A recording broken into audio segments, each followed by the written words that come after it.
Separate వెళ్ళిపోదాం అని చెప్పేసి మా మరిదితో ఎప్పుడూ గొడవ పెట్టుకుంటూనే ఉండేది. మా మమ్మీ వాళ్ళ దగ్గరికి వెళ్ళిపోదాం, వాళ్ళ మమ్మీ వాళ్ళ దగ్గరికి వెళ్ళిపోదాం, లేదంటే వేరే ఊరు వెళ్ళిపోదాం, వేరే చంద్ర పెట్టుకుందాం అని చెప్పేసి ఆమె ఊకే అదే మైండ్ సెట్లో ఉండేది.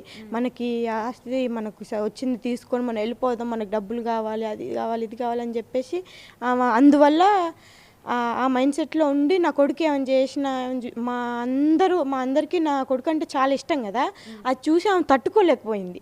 అది చూసి ఆమె తట్టుకోలేకపోయి నా కొడుకు చిన్న పిల్లగాడని కూడా చూడకుండా ఇంతకుముందు కూడా ఒక 3-2 times ఇట్లానే చాలా సార్లు చేసిందండి. ఒకసారి మా రూమ్లోకి ఎత్తిపోయి ముక్కు నోరు మూసి గట్టిగా పట్టుకుంటే ఊపిరి రాలేదు. ఒక 3 minutes దాకా అట్లా ఏమో పట్టుకుంది, నేను చూడలేదు. కానీ ఎమ్మటే ఫాస్ట్గా వచ్చి నేను చూసేసరికి అప్పుడు అలా ఉన్నాడు. కానీ లేకపోతే అసలు ఎంత ఘోరం అయ్యేదో. అప్పుడు ఒక్కసారి కాదు, ఇంత ముందు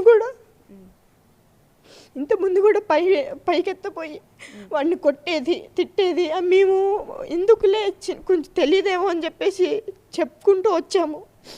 చెప్పుకుంటూ వచ్చినప్పుడు వినాలని అనుకుంటే ఆమె వినకుండా అది ఇంకా మైండ్లో పెట్టుకొని ఇంకా ఎక్కువ కోపం, ఇంకా ఎక్కువ మా మీద టార్గెట్ చేసి ఇట్లా కుట్ర పని ఇట్లా కావాలని చేసిందండి.